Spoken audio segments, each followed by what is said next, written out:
What did you think success looked like at 20 years old compared to what you now know at your wise age of 30? I think the easy answer is materialistic versus fulfilled. To me, on a fucking yacht, smacking beers, just living that Instagram lifestyle, couple of Rolexes on. But that's quite superficial, quite shallow, quite empty.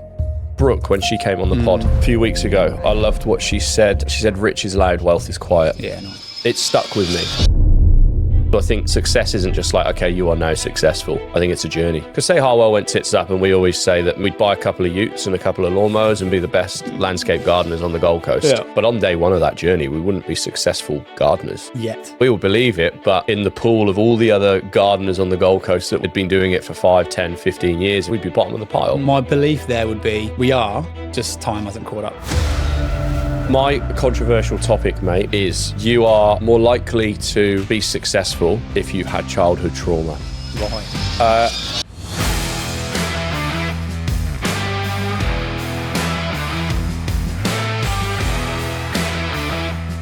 Welcome back to yet another episode of the Two Blokes One Business podcast with Harv and Powley. Mate, I had a Facebook memory pop up today.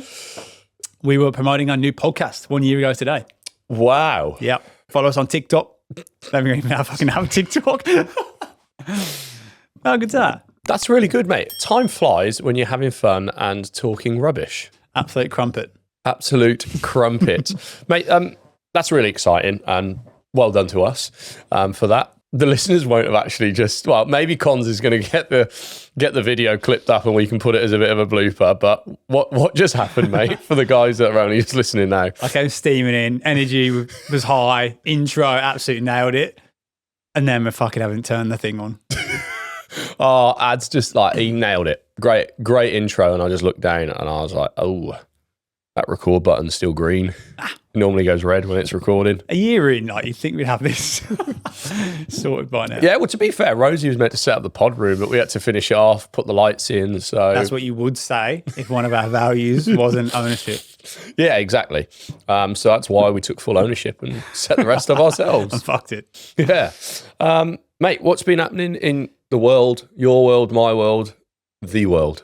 Mate, I went to a naturopath for the first time last week. I'm going back again today. Oh, yeah? Yeah. What do they do?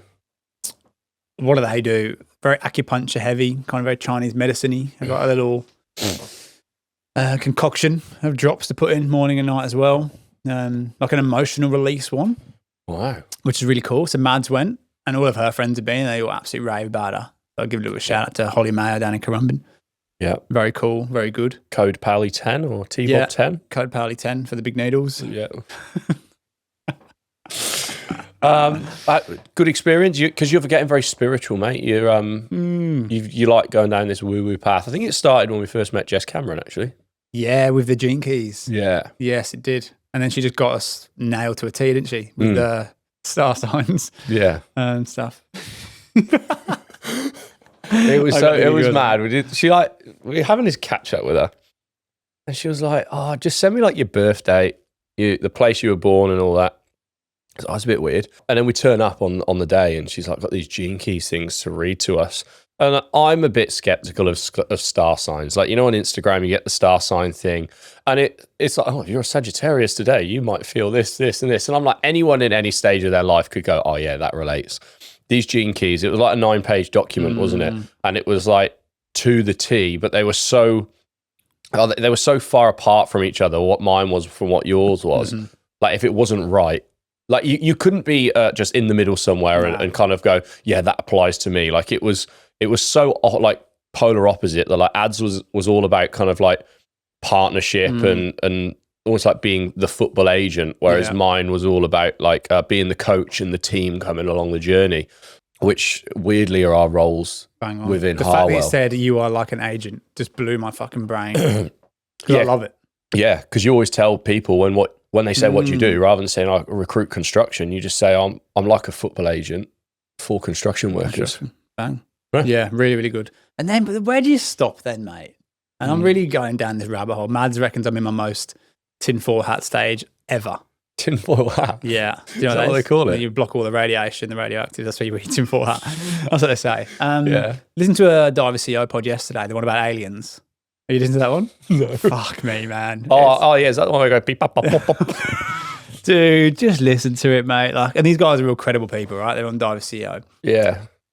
Oh boy. They actually fully have said, like, black and white, they have found alien spacecraft and they've pulled out non-human bodies. What? But they just won't tell us. Like the media won't tell us. Well, there's two sides. So there's a fuck this. What is this fucking podcast? Long story short, some of the government want to tell us, some don't. The ones who don't are making it really hard for the ones who do, and then you're just giving like half truths. But they're saying like categorically, it's legit. But there's aliens. Yeah. And then they finished the episode with this, which fucking blew my brain even more. There's something called remote viewing, which the CIA train people on. And an example they used, the plane went down over Africa.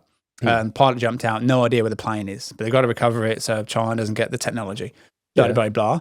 They train these guys to do remote viewing. So they're sat in this fucking room in America with their eyes closed, and they pointed on a whole map of Africa. They drew an X on the map 3 miles from where the plane was. How? Fucking, I don't know, mate. I don't know. That's crazy. You have to listen to the pod. I told Mads to as well, because I was trying to tell her, and she was looking at me like you are actually as well. Yeah. Like, you have lost the plot.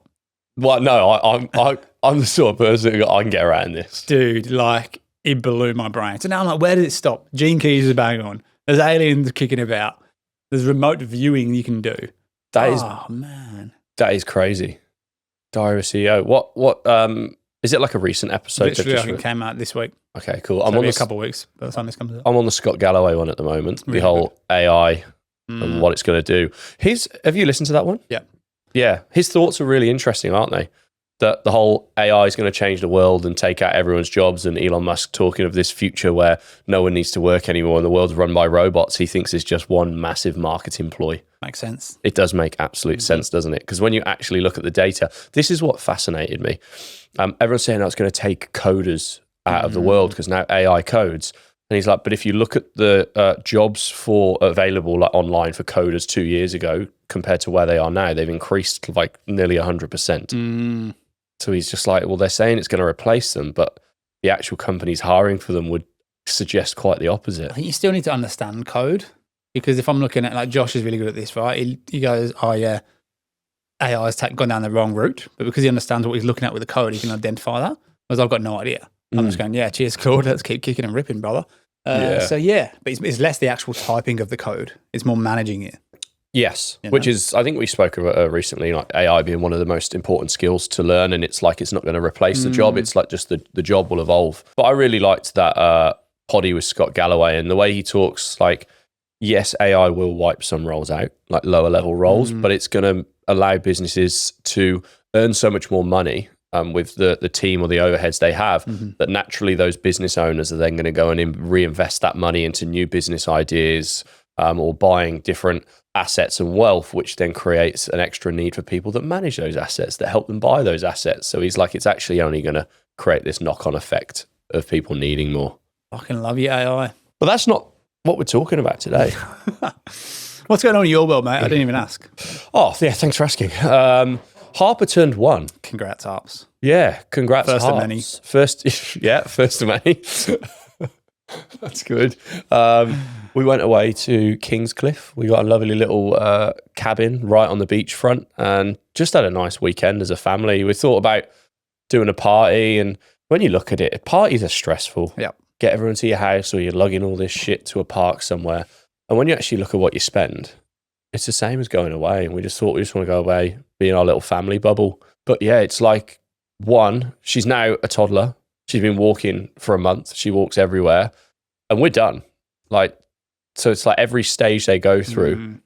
Not that you mourn the baby stage, but it's like, wow, you know, when you're growing up, you're like, oh, I'll have kids one day. And now it kind of feels like you're at the other side. It's like, we're never going to be in that little baby bubble again. So it's been good. But it's also been in the trenches the last 3 years, growing Harwell and raising 2 humans. So it's now enjoying that next phase. Like, Blake's at such a cool age now. It seems like the business and the babies have kind of grown together, right? Like, we were just talking this morning about hopefully July 1st, we're finally at that point where we're top of the first hill, right? There's many more hills to go after, but we can just kind of fucking sit down on the floor on top of this hill. Yeah. Seems like you're getting there too in your baby life. Yeah, me and Britt talk about this quite a lot. We quite like the fact that we've done it all at the same time. Even having kids quite early in our relationship, because you just go through you grow so much as a human, whether it's just through business, just through kids, even throughout your relationship, doing all those together, like you should go through this insane period of growth all at once. You guys are on steroids. Yeah, but it's nice because then when you get through, it's like all of the craziness is done. Hopefully in a couple of years, we'll have a bit more time back and flexibility from the business and the girls will be a bit older. So it's like then it's not like we've grown the business first and now that just gets to the point where we've got the time and then now we're going to jump into the kid bubble. All the calm should come at once. Maybe that's a little bit naive. Some parents of older kids might laugh at me when I say that, but it's been nice. And I think you're in the trench together, as in like me and Britt, where you almost know it's going to be so crazy. You just find ways to communicate and always stay on the same side. Whereas like sometimes when it's only a little challenge, a small challenge at a time, it can sometimes be easy to feel like you're sat on other sides of the fence, if that makes sense. Yeah, it's interesting. Whereas because it's so hectic, we're just like, this is mad. Like, remember, we're on the same team. How do we win together? I kind of feel that. Very different context, obviously. So I think when life's going perfectly well, when one thing goes wrong, it pisses you off. But when 10 things are going wrong, and one more does, you're like, fuck, is that it? Like we're saying so much at the time, right? On the phones. Oh, is that all the world's got for us? Yeah. Is that it? Well, yeah. Interesting, eh? But you choose the perfect life, but then you're so much easier to break that. Fuck. Yeah. It's like you go for a run in like a torrential downpour. Like me and Riley went for a run when the bloody hurricane came through the Goldie, and it was like so windy and so wet. But it's almost because it's so crazy. It's like fun. Yeah. Like your mindset just turns to because it's like so insane. Like it's fun. Whereas when it's just like drizzling, it's so easy to look out the window and go, nah, I'm not going to go for a run today. I don't know. Yeah. I don't know. Human brains. Crazy. I've got some prep. I'd like to preface. This is not the episode we were meant to be doing. We have massively changed tax last minute. So I'm going to be like Stevie Bartlett mode on the iPad. I'm just going to fire things at ads. But today, we're talking about why it is so easy to be successful. I love it. And what do I mean by that is that success is pretty boring at times. The bar is actually lower than a lot of people think or believe. And we're going to talk about what things people need to do that actually put them on the road to success and where maybe people are doing it already, but because they haven't got that massive pot of gold at the end of the rainbow yet, they might not actually see that they're on the right path and that those actions they're taking are going to continue to compound and then they are going to be winning. And then I'd actually love to cover as well some of the lies that people tell themselves, like that self-sabotage of why they can't be successful or why you're so lucky. Yeah. Favorite one. Yeah. This will be good. Meaty one. Yeah. Question for you, mate. What did you think success looked like at 22 compared to what you actually know of success or view of success now in your wise age of 30 years? Can I ask why 22? Because that's what it says on the run sheet. Do you want to change that? I just thought there might have been some context. No, it's our podcast. I can Let's go 20. Hang on, I'll just type in. 1 second. Do you want to redo the question? Yeah. I've got one question for you, mate. What did you think success looked like at 20 years old compared to what you now know at your wise age of 30? Great question, House. Thanks. Nice round number as well. I think the easy answer is materialistic versus fulfilled. Yes. What I mean by that, it's me, and in a lot more of the party phase of life then, right? It's me on a fucking yacht, smacking beers, just living that Instagram lifestyle, couple of Rolexes on. I'm not really that flashy, but just kind of buying into that. Not having to answer to anyone, not having any stress, being able to go on holiday all the time. That's kind of think what I thought it was, but that's quite superficial, quite shallow, quite empty. Actually, if you break that down, like who are the people around you on the boat? You don't really think about that, right? And they're probably going to be people who don't really give a shit about you. They just give a shit about the money in the boat that you've hired or bought for them. Yeah. Do you think you've come to that conclusion through just learning and speaking to other people that have gone on that journey, or do you think there's actually lessons in it in your own journey? Good question. I think, but I've never been it. I've never been the guy on the boat, right? So I can't say I've had it and gone, this isn't what I thought it would be. Yeah. But I think now it's more, what are you striving for now? Like right now with a phase of life that actually doesn't appeal to me at all. Right? I don't want to have fucking baseless conversations to people about a boat that I've hired for a day. I don't want to talk about this new roller. I don't give a single shit about any of that. What I actually want to do is be stuck into a mission and a challenge and a project with skilled, hungry, motivated people who inspire me, and we're all grafting and working towards something. So success for you is fulfillment. Massively. And purpose. Yeah. Yeah. And choice and freedom. Yeah. I'd say my views and experience are exactly the same.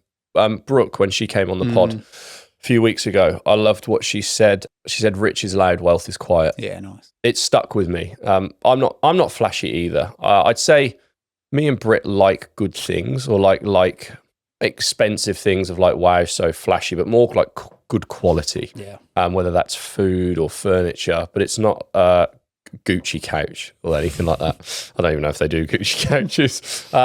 So I've definitely learned that rich is loud, wealth is quiet. What you say about the Instagram lifestyle, I'll be careful how we preface this, because I really respect this person. But there was a post the other day that someone who's insanely successful, not in our circle, but we know of this person, and it was all about the success being tied to the massive mansion and the supercars.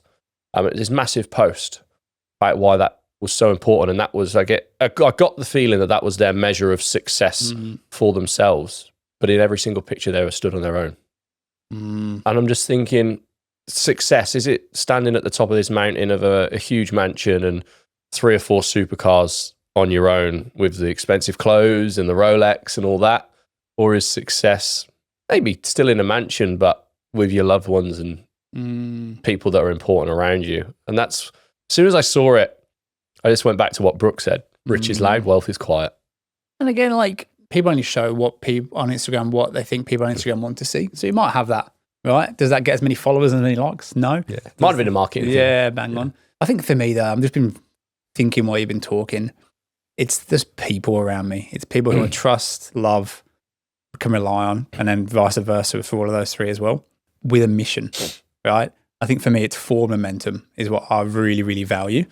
Whether that's, hey, we're going to go and climb Mount Everest in 6 months and we're all training together and sharing diet tips and hiking tips, and just that energy is going towards something. I love that. I love the fact that, well, hopefully, can be, and I think success will mean for me is help people in a bind, like be generous, but not like I've got to lose for you to win kind of generous. Yeah. Like I've got a bit of a pie here, a little bit, but I'm still fine, and I've got more than enough. Yeah. And I think this is I'm kind of quite inspired by you, I think. And as I'm getting older, it's more hitting home, seeing people we can help win, right? It's always been people who are in my circle, but now with Harwell, we can hire people, right? Seeing them come into the environment and just become more excited, more inspired, more passionate, a little bit not smarter, but a little bit more well-rounded or better trained, and then use that to then, one, better their own life, but then the secondary effect of them benefiting people around them too. That's what lights the fire going now. Yeah.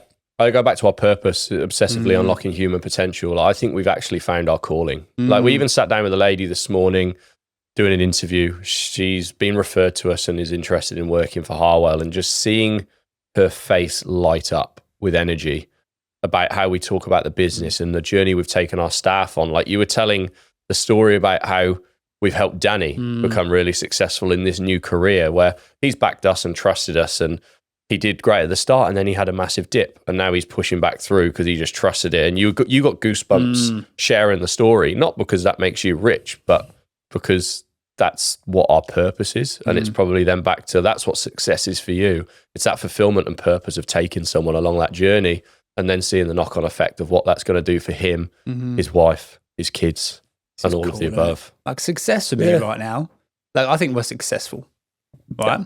We could have whatever money we've got in the bank. If you put another 0 on it, I don't think I'd feel 10 times more successful with 10 times more money. Yeah. I think I'm 89% of the way there. Yeah. More money would just be a little cherry on top.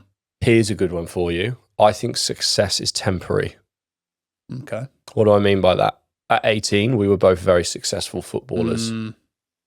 We became pro footballers, essentially, and we both had some awesome achievements. Now, in that world, we were successful for that period of time. The minute that pro football world was over, I was a student getting pissed 3 or 4 times a week, that doesn't necessarily mean that I'm successful again. Like in that new environment, a new world, I wasn't successful yet. Then I graduated top of my year. Then I was successful again in that little bubble. And then I was a roofer. Again, so maybe not as successful. I was earning £30 a day. And then I move over here and we build I was a restaurant manager, and then we build what we have. So I think success isn't just like, okay, you are now successful. I think it's a journey. But say Harwell and business went tits up tomorrow, I think I'd still be successful, like in my own brain, because I'd just start a new project and start a new challenge and have the drive and intensity and ambition to go and win. Yeah. You know? So is success traits and behaviors then? Is it because you know that you have the traits and behaviors and knowledge to become successful? Because say Harwell went tits up, and we always say that we'd buy a couple of utes and a couple of lawnmowers and be the best landscape gardeners on the Gold Coast. Yeah. But on day one of that journey, we wouldn't be successful gardeners yet. We might believe, we will believe it, but in that world of, if you just took Harvey and Ads on day one and put them in the pool of all the other gardeners on the Gold Coast that had been doing it for 5, 10, 15 years and grown these businesses, we'd be bottom of the pile. We're not successful in that. My belief there would be, we are, just time hasn't caught up. Yeah. Do you know? Yeah. Like time just hasn't caught up with us yet. Really interesting. Yeah. Who's the most successful person you know who looks the least successful on Instagram? And that's a good question. That ties into that rich is loud, wealth is quiet.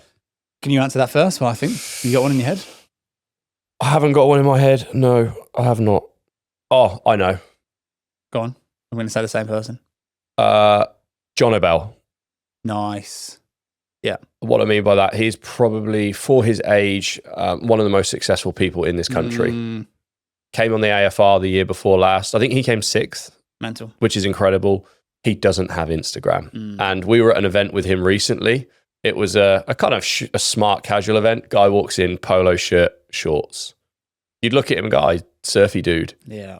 5 extremely successful companies, multi-millionaire. Why I say he is the most successful person that looks the least successful on Instagram is because he doesn't have social media. That's what I love about him. And if we didn't know who he was, I thought he'd just been Matt's mate coming along for the crack. Right? He walked in, just an awesome fella. Yeah. Which is so cool. Yeah. That's amazing. We're going to get him on this pod. Yeah, 100%. He'd be class. Mate, mine was actually really close to home. Benny MacArthur. Oh, what a shout that is. Yeah. So Benny and Geordie own Barger Group. That's their family office. And they've got Arc Projects. They've got Loop. They've got Wayo. They've got Modus, all these businesses. And we try to share an office with them here at Harwell. You would have no idea that their turnover across the group's 250 mil. Yeah. No idea. Even if you see him walk around the office, if you didn't know, you wouldn't know he runs it. Yeah. He's just normal bloke. Yeah. Oh, mate, absolutely. Like, he is incredible. Like, and Geordie as well, but it's probably a bit closer with Benny. That's probably why. Yeah, because I think Geordie does more so Loop, right? But I love that because even yesterday, Benny's not here very much. He's currently traveling 1 day a week, like as in on the plane probably for 24 hours a week. He was telling me his schedule. It's crazy. But he's the most humble and grounded guy ever. Like whenever he's in their Brisbane office, they homeschool their kids and they've built a classroom in the Brisbane office and his wife, Ali, homeschools the kids. So when he's in Brisbane for 3 days, they go with him. Nice. When they fly to Perth next week, the kids are going with him. I didn't realise that. But like he'd walk around and you'd be like, you wouldn't know he's the owner of this business. But even though he's probably one of the busiest men I know, yesterday he still stopped and stood and talked to me for 10 minutes. I don't work for him. And he just never looks flustered, ever.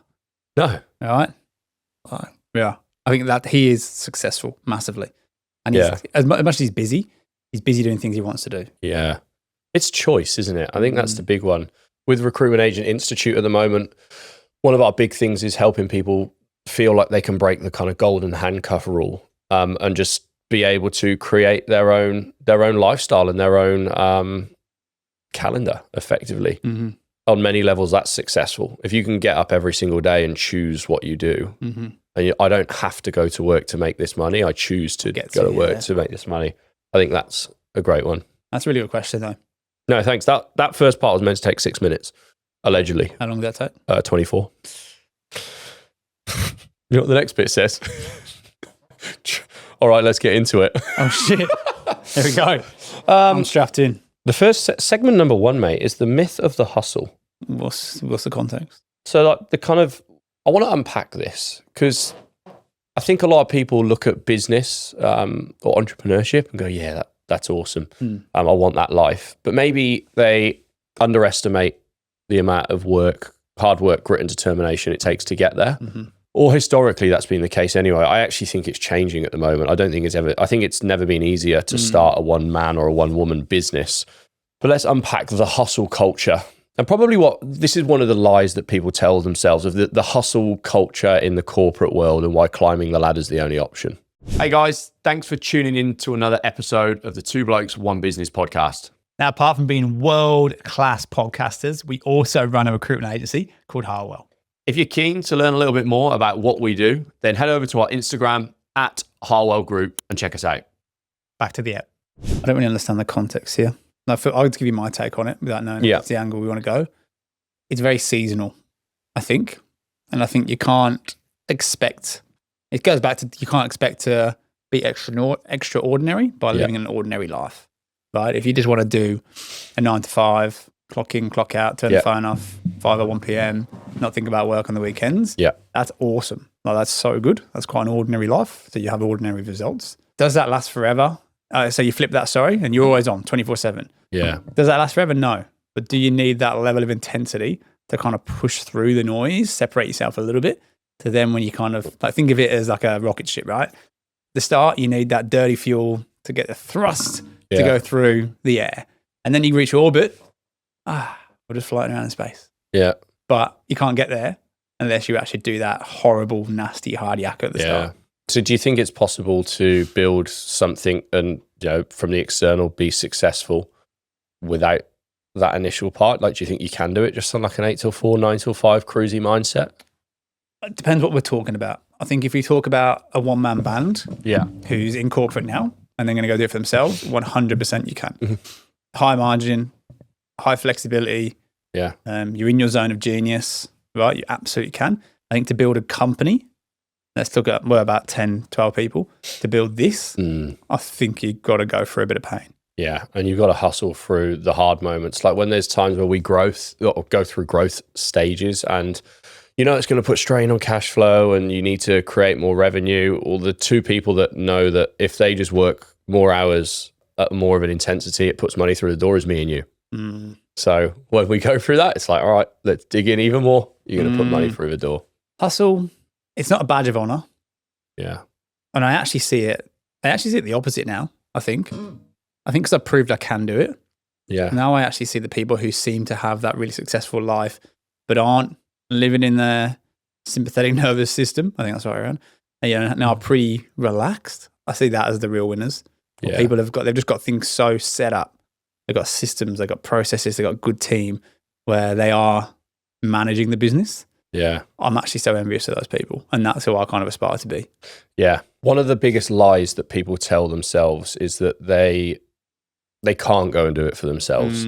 But when you actually look at it, I speak to accountants. There's a lady we just placed in a new job this week. She signed her contract. She is stepping up in seniority. She's got a 20K pay rise, but she'll work less hours. Wow. And there's more seniority and more pressure in this new role, but the amount she was working in her previous position, the amount of hours that she was smashing, like 60-hour weeks. The extra learning the people management and leadership side or taking on that pressure will be easy for her because she's got the grunt and the hustle from here. And that's an example of someone stepping on in their career. But say that lady wanted to go and do her own finance consultancy as a one lady band, she might not believe she can do that. But when you're someone that can crank out 60 hours of hard work and hustle for someone else because you're going to get that guaranteed salary at the end of the week, that's the person that would do so well at business. But I think that's probably one of the lies that we all tell ourselves about success, is that it's easy to do it for someone else, but why can't we do it for ourselves? So I think what we're saying there, then, you have to have done a certain level of hustle at some point, right? So if you're 18, you just finished school, you have got a bit of pain coming to get to the point where you haven't got to go through pain. You can just choose no pain at all and just cruise around your whole life and live at mum and dad's. Sweet. But if you want to be that person that you're looking up to on Instagram or, lives that relaxed but highly lucrative lifestyle. They've gone through pain at some point in their life just to learn the lessons they needed to learn to be able to get out of the pain. Yes. And this is why social media and Instagram can be so dangerous, because at the moment, there's a lot of videos where, okay, I've got my 5 Claude bots working for me and I've got a 7-figure business and they're all just doing it for me. And I sit back and just watch the money roll in. But the amount of hustle and grind that person would have had to go through to learn AI and learn how to set up those agents would have been huge. And then they've probably only got the traits and behaviors to go through that learning curve and that hustle because they've probably done a shit job grilling chicken or something like that. But even they've got the reputation to leverage to, or whatever compounding impact of doing their thing for years. Now AI has just multiplied it. They haven't gone from scratch, Yeah, love it. What's the most boring success story that we've seen lately? I don't know, only boring ones. I find all success stories interesting as like a rule of thumb. Like even if it's someone who's literally just been buying car washes, I think that's such an interesting model. Yeah. I don't think there is a boring way to be successful. Even if you just work in a high income job maybe and just smacking your money in the S&P 500. I find it's interesting. Yeah. Like the people that earn laundromats. Laundromats are one of the most high return businesses that you can get, and like most low overhead after you've got the initial kit. I like Alex Hormozzi's one. I always keep telling the guys this out there on the recruitment floor. The people that are the most successful are the ones that can avoid getting bored for the longest time possible. Yeah. And just keep doing the same thing over and over and over again. And can tolerate the most pain. Yeah. Keep walking forward, even when the door gets shut. You'll love this one. Okay. Why is it so important to actually do what you say, and why does that make you become successful? God, yeah. This just speaks to my whole core. Right? I think it's the self-trust. There's so many angles to it, but it's the self-trust and the vulnerability you have with yourself, where you're like, and the conviction as well. I'm going to do exactly what I say I'm going to do. If it doesn't work, it's not going to be because I didn't try or because I veered off, right? It's going to be because the plan was wrong. Right. Now we get to learn that the plan was wrong. Why was it wrong? Next time around, we're going to get it right. Just the integrity piece. I don't know if it's just the season we're in, but I'm feeling more and more now we're leaning on our integrity massively. Yeah. And some of these potentially really, really hard conversations that we could be having are actually a fucking piece of piss because we've done exactly as we said we would the whole time and we've done the right thing by people. Whereas if we're having these conversations, we had been a bit dodgy or a bit sneaky or had wrong intention, we would be feeling like rabbits in the headlight. Because it's not the case. You're going in there and going, let's have it out. Let's have a really good conversation about where we're all at. Because we know that we can put our cards on the table. Yeah. And get open and honest. It's an interesting world where just something as simple as doing what you say you're going to do, which you're in control of both of those things. You're in control of what you say. Nice. And then you're in control of actually doing the thing. It strikes me that that's really strange that that's how you stick out. Yeah. You'd thought that should be the baseline. Why do you think people find it so difficult to actually do that? Let's say we're talking about a good person. Yeah. Right? If they listen to this, hopefully they are good people. Well, there's obviously people who aren't very good and they have no issue not being very integral. Is that the word? Yeah, I think so. I think it's when people get in over their head and have too many like competing priorities and then just lose control. So if they're a good person, I don't think they intentionally don't want to deliver on their promises. I think they might come from a place of imposter syndrome where I've got to over-deliver what I can do for you. Yeah. So you give me the business. And now I'm going fucking panic stations. How the hell am I going to do that? But I haven't got the courage to front up and say, Harves, I think I overpromised what I can do.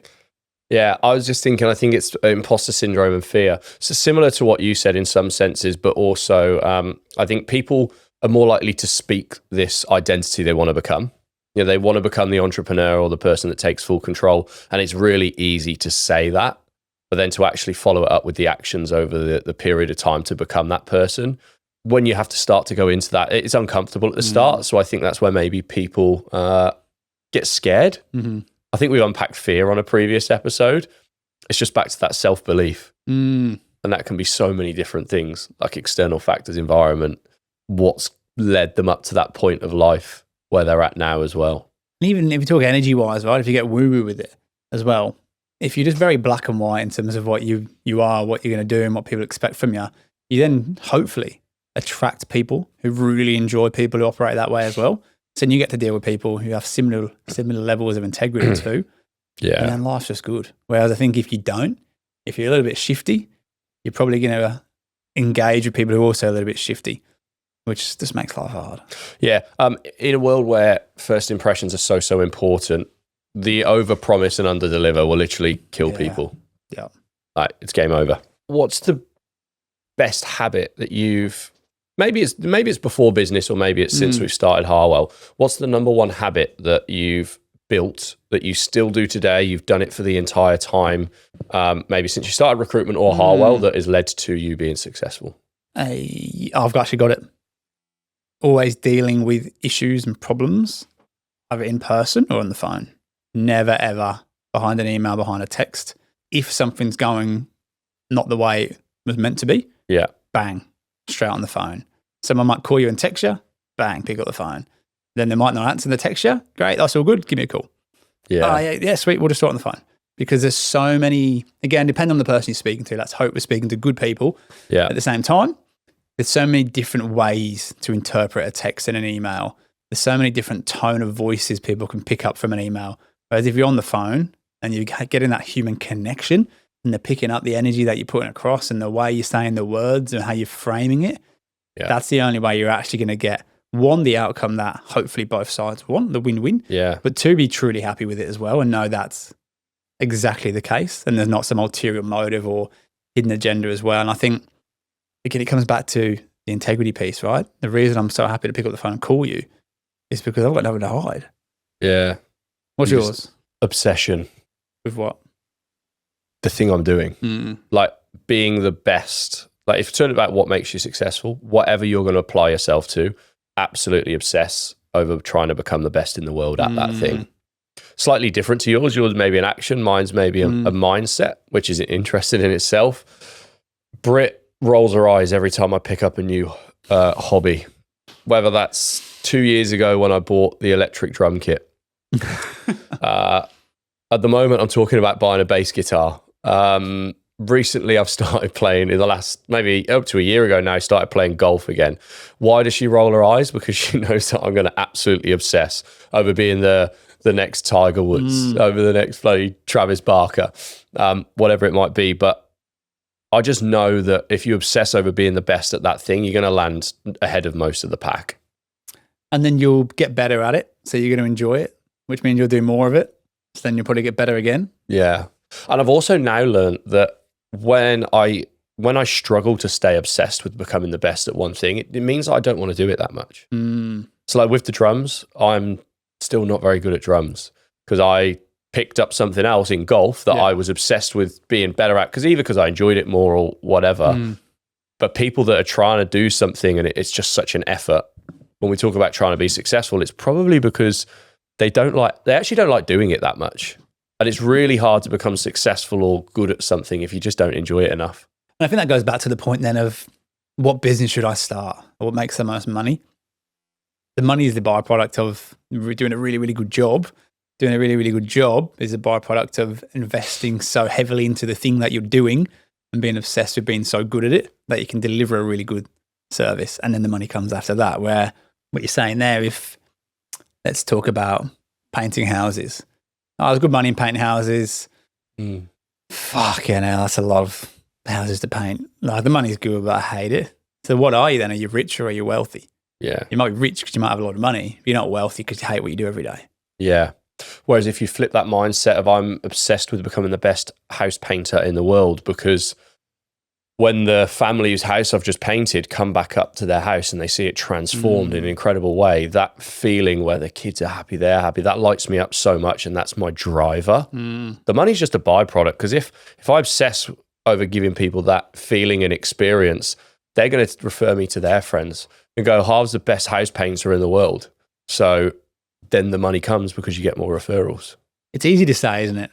And I think we're lucky that we love what we do. And we kind of fell into this world, but you can't compete with someone who absolutely would do what they're doing anyway for free. Yeah, most definitely. Love it. Mate, the last segment. I mean, maybe we'll go 5 between us. What are the top 5 things that we would tell our 22-year-old selves? Or would you like to change that to 20? Let's go 20, mate. Right, 20, 1 second. always kind of find the fun in it. Like you can do anything and you can have a laugh and enjoy it. I think that's really important. Yeah.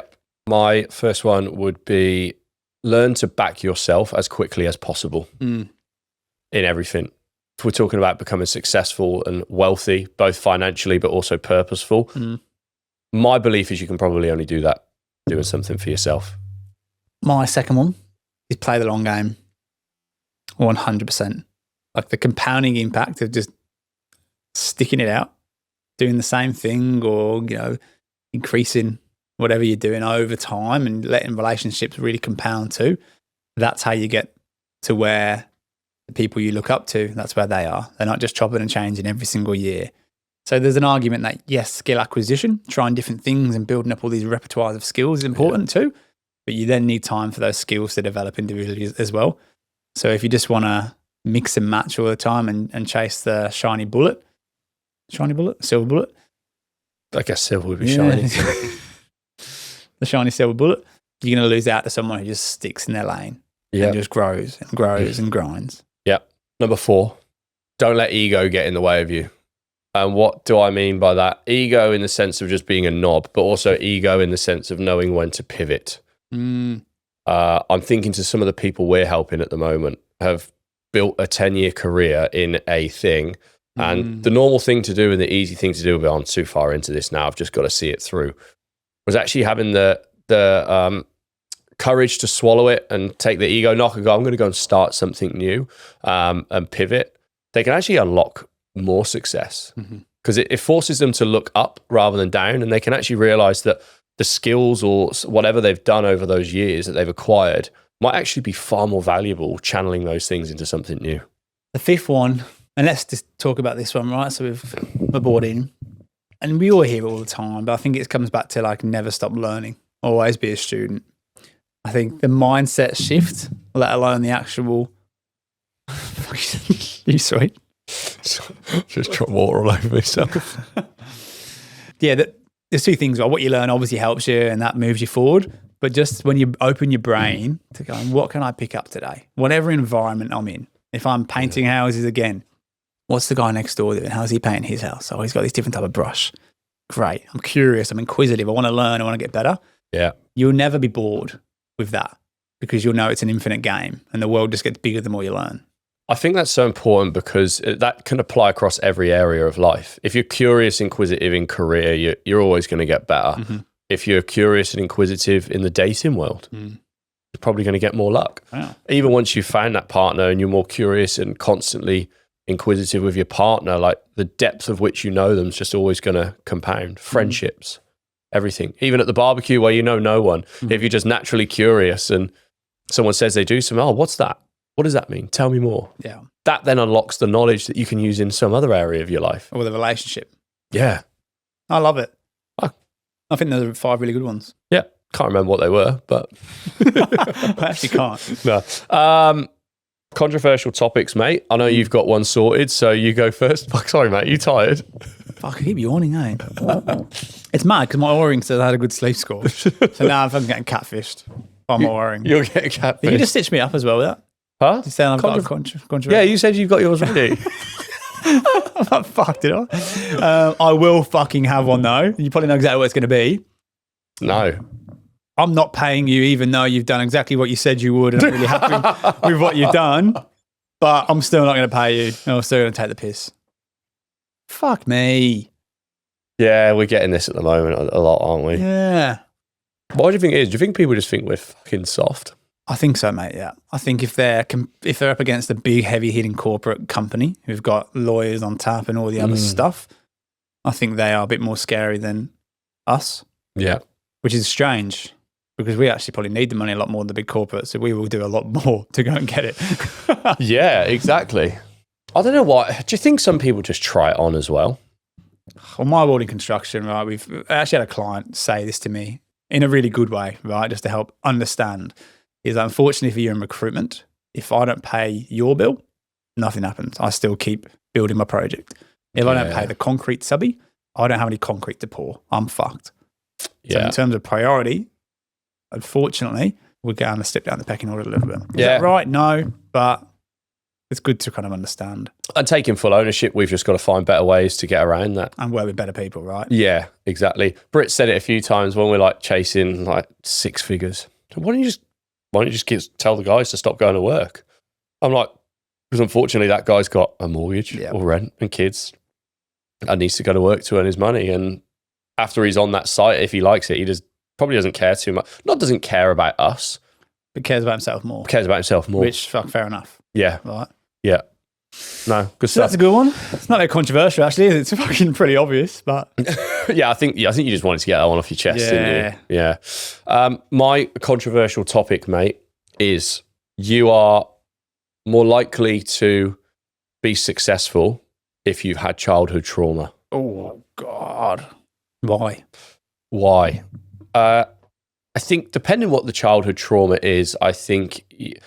Okay, at a very basic level, people are much more likely to run away from pleasure run away from pain than they are to run towards pleasure. So if you've had an upbringing where you've lived paycheck to paycheck as a family, or you've missed out on things, you are more likely to go and seek out a life of wealth. Mm-hmm. If you've had an upbringing where mum and dad are minted and you've always got what you want, you've not learned the value of $1 and what you have to do to go and achieve it, because you just think I'm going to be fine. But then at a probably more deep level, I think some of the shit you go through as a kid in childhood trauma situations, you just learn so many traits which are so directly applicable to business and career, whether it's resilience, because you've just gone through shit time and time again, and you've learned to just cop it and carry on. Whether it's resourcefulness, like you shared on your story, where you were just independent and resourceful from such an early age. So naturally, you can do that easy. Whereas to some people, it's a really tough thing to learn. Just grind and work ethic. Like for me, I watched my mum do 50-hour weeks as a nurse and then come and study 5 hours a night. Like you watch someone do that. And she was doing that because we had the shit situation of a single income household. Like you learn all those fucking things. It's easy to be successful. I'm just looking at say rich kids, right? It's probably a bit negative towards them. But people who had really nice upbringings financially, they've probably got different types of trauma. Right? Oh, yeah. They might have, say their parents are just incredibly financially motivated, but not that nurturing. They might have different types. So I think it's probably more of a class thing as opposed to a trauma thing. I like that. You know? Yeah. Because there are CFOs I speak to every single day that are externally incredibly successful, but I know they're traveling nationally and internationally so much and barely see their kids. And so there's probably crossover as well. If you're from a more working class background and you've had a lot of childhood trauma, you've probably got a fair bit of go in you to build a good life if you've flipped it that way and you haven't just gone into the victim mentality, you know, and gone the wrong way. Maybe it's not childhood trauma. Maybe it's just adversity and trauma in general. I think back to everyone we've spoken to on this podcast. Matt Sharama he was an incredibly successful NRL player, but had the trauma of a back injury that forced him to retire. But then he used that to channel it into his next thing. Ben Lowe was a fucking crackhead, and he used that trauma to now start a really successful business. Chris Payton was suicidal multiple times, tried to check himself into hospital multiple times, but that led him to find breath work, which is now how he's incredibly successful. I say most of the people we've sat down with, it all comes from some sort of shit thing that's happened in their life that has forced them to be successful. God, it's so hard, isn't it? Because you don't wish that upon anyone. You know, like again, we always talk about Blakey and Harps. You don't want them to go through any adversity, any trauma. But then do they not then have that ticker and willpower and energy to go and build something as well? Yeah. I'm sure there's obviously ways, right? Because not every successful person in the world has had heavy shit. Some will have had a great life and they've just continued that great life on. Awesome. Yeah. I wonder what the secret sauce is. I'm not sure. I think that's it, mate. I enjoy that. That was actually not too bad for considering that was not the fucking plan. And I've been typing on the sheet as we've been running it. It's our podcast. Yeah, fuck it. But no, that's good stuff. We'll see you next week. Yeah, see you there. Yeah. You're going to say something there? Hey guys, it's Jake and Lockie from Naturally Cooked Sunscreen, and we are pumped to be sponsoring the Two Blokes One Business podcast. We're on a mission to foster a generation of Australians who take sun safety more seriously and encourage it amongst their mates. You can find us at naturallycook.com.au or follow us at Naturally Cooked Sunscreen.